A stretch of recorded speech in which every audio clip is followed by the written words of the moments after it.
नमस्कार, साइंस और technology class में आप सभी का स्वागत है। हम बात करेंगे आज एक खास टॉपिक की, एवरेस्ट रॉकेट इंजन की, जो 7 तारीख को इसका इनॉग्रेशन हुआ था, अनावरण हुआ था, जो कि अपने एग्जाम की दृष्टि से बहुत ही इंपॉर्टेंट है। एक सवाल डेफिनेट इससे मिलने वाला है, क्योंकि आए दिन साइंस और टेक्नोलॉजी में कुछ ना कुछ नया इनोवेशन जरूर हो रहा है। आइए जानते हैं कि क्या है एवरेस्ट रॉकेट इंजन, और अपनी एग्जाम अपन टारगेट लेके चल रहे हैं RAS को, और साथ में PSI, बाकी जितनी भी एग्जाम्स है उनमें तो डेफिनेट मिलेगा ही कुछ ना कुछ, लेकिन इसमें भी जरूर आपको मिलने वाला है। आइए देखते हैं कि चर्चा में क्यों है।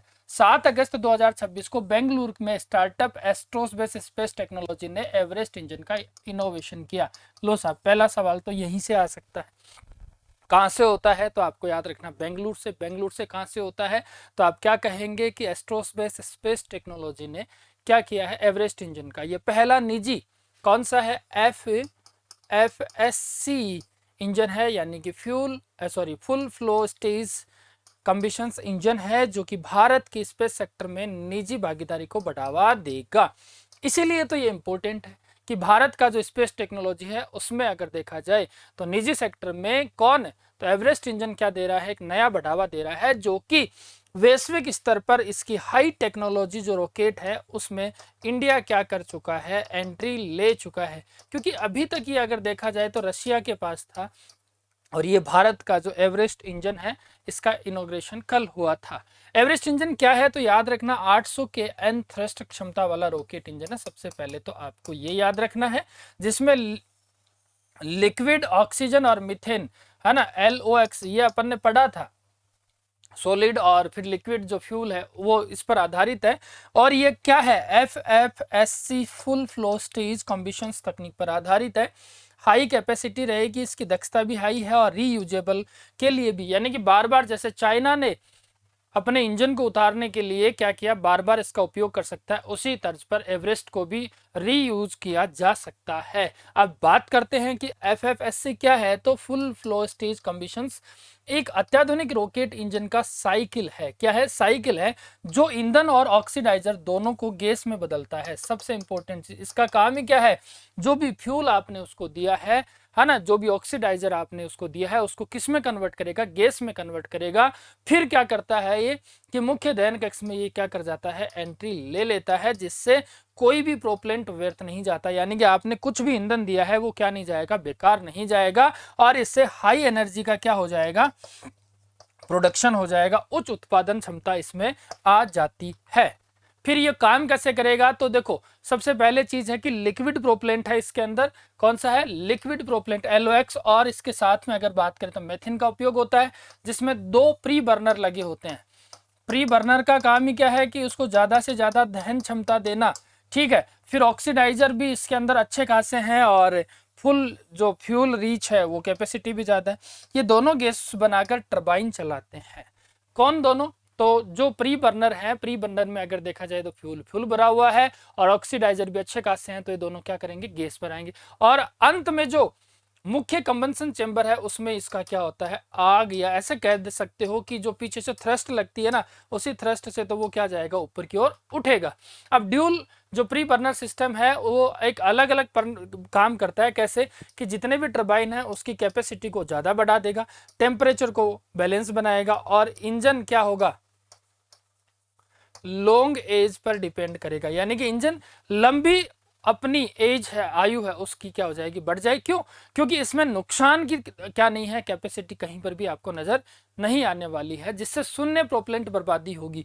क्यों होगी? क्योंकि कोई भी ईंधन जो आपने दिया है वो क्या नहीं होगा? बर्बाद नहीं होगा, है ना।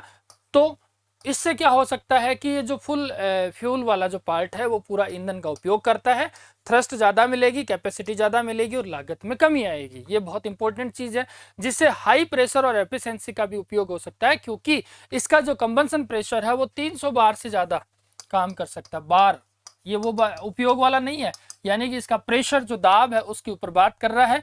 हाई स्पेसिफिक इंपल्सन काम होगा, जो कम ईंधन में अधिक ऊर्जा और लंबी दूरी के जो भी मशीन है उनका क्या कर सकता है? उपयोग कर सकता है, जिसमें मिथेन ईंधन का उपयोग होता है। क्योंकि मिथेन ईंधन एक क्लीन बर्नर है, इससे क्या नहीं होता? पॉल्यूशन नहीं होता। ये आपको ध्यान रखना है। तो क्लीन हो गया।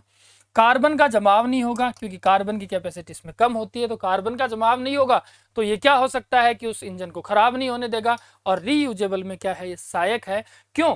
क्योंकि केरोसिन की बात करें तो ये अधिक काला करता है, हाइड्रोजन स्टोरेज कठिन हो जाता है, मिथेन सबसे बैलेंसिंग, अगर बात करें फ्यूल प्रोपेलेंट की बात करते हैं तो मिथेन सबसे अच्छा है क्योंकि स्टोरेज हाइड्रोजन को कठिन करना बहुत मुश्किल है। कार्बन आपने देखा ही होगा कालिक पोत देता है, धुआं इतना खतरनाक होता है, केरोसिन में कार्बन की मात्रा ज्यादा होती है। तो इसके लाभ क्या होंगे, तो इसके लाभ होंगे कि हाई एफिशिएंसी मिलेगी। ठीक है, हाई एफिशिएंसी के बाद में रीयूजेबल होगा, दोबारा इसको उपयोग कर सकते हो। कॉस्ट इफेक्ट है, यानी कि इफेक्टिव है, कम लागत होगी, जिससे हाई थ्रस्ट को क्या होगा, यानी कि अगर लागत कम है, रीयूजेबल है और हाई एफिशिएंसी है और थ्रस्ट भी इसका अच्छा खासा है, और एडवांस की टेक्नोलॉजी भी इसमें क्या होगी, ऐड होगी। तो एडवांस की टेक्नोलॉजी ऐड होने से अगर क्या हो सकता है, ये हमारे लिए उपयोगी बन सकता है।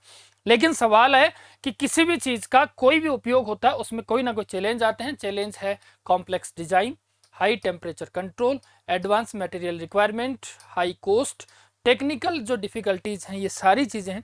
तकनीकी कठिनाइयाँ भी आ सकती है, नई चीज़ बनाते हैं तो कॉस्ट भी ज़्यादा लगती है, नई चीज़ बनाते हैं तो हाई मटेरियल भी लगता है। भाई एक बार बन गया फिर दोबारा यूज़ करें वो अलग बात है। टेम्परेचर का कंट्रोल भी है और कॉम्प्लेक्स डिज़ाइन भी, क्योंकि ये डिज़ाइन इतनी आसान नहीं है जितनी अपन पढ़ रहे हैं, इसको बनाने में बहुत समय लग सकता है।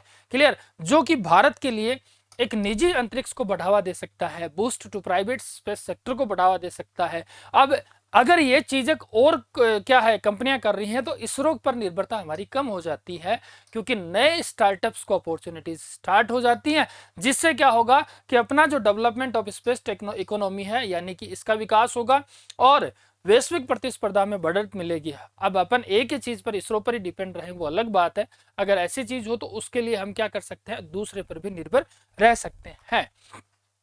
जो कि ग्लोबल कॉन्टेक्स्ट में देखा जाए तो अगर फुल फ्लो स्टेज कंबशन तकनीक आ जाती है, जो कि बहुत कम देशों के पास है। अगर बात करें किसके पास है, स्पेस एक्स जो रैपिटर इंजन है वो रूस की उन्नत तकनीक है, लेकिन भारत अब इस सूची में क्या हो गया है, शामिल हो गया है। तो जो वैश्विक स्पेस टेक्नोलॉजी, इसमें भारत की भागीदारी और ज्यादा क्या हो जाएगी, बढ़ जाएगी। क्लियर? अब एवरेस्ट और जो बाकी इंजन है उसकी बात कर लेते हैं। तो देखो, पारंपरिक इंजन है उसकी दक्षता कम होती है और एवरेस्ट इंजन की ज्यादा होती है। ईंधन का उपयोग कम होता है, ये पूरा ईंधन का उपयोग कर सकता है, दाब कम लगता है, इसमें ज्यादा लगता है। ये साधारण तकनीक पर है, ये एडवांस तकनीक पर है। तो ये चीजें क्या है, उपयोगी है, और ये एग्जाम में अपने मेंस के हिसाब से क्या कर सकते हैं, लिख सकते हैं। क्वेश्चन छोटा सा बन सकता है, पारंपरिक इंजन और एवरेस्ट इंजन में कोई चार अंतर बताओ। तो चार अंतर है, दक्षता ज्यादा है किसकी, एवरेस्ट की, पारंपरिक की तुलना में। ईंधन का उपयोग पूरा करता है किसकी तुलना में, पारंपरिक की तुलना में। दाब अधिक लगता है किसकी तुलना में, पारंपरिक की तुलना में। क्लियर? इसके अलावा हम बात करते हैं इनका उपयोग सैटेलाइट लॉन्चिंग में किया जा सकता है, स्पेस मिशन में, और तो और डीप स्पेस एक्सप्लोरेशन में भी होता है, और रीयूजेबल रॉकेट्स में भी इनका क्या किया जाता है, उपयोग किया जा सकता है। हमारे एग्जाम की दृष्टि से क्या इंपॉर्टेंट है, एवरेस्ट 800 KN इंजन, नाम पूरा ध्यान रखना। एवरेस्ट कौन सा है, 800 KN इंजन है, पहला निजी FFSC इंजन है, लिथियम ऑक्साइड और जो मीथेन है इस पर आधारित है। 2026 में कहां से, बेंगलुरु से इसको लॉन्च किया गया है। ये सवाल आपके एग्जाम में डायरेक्ट बन सकता है। इससे रिलेटेड जितने भी क्वेश्चंस हैं वो आज आपको रात को 9 बजे टेलीग्राम चैनल प्रज्ञान RS अकेडमी पर आपको मिलने वाले हैं। तब तक के लिए आप देखते रहें और नए वीडियो को भी जरूर वेट करते रहें। Thank you so much.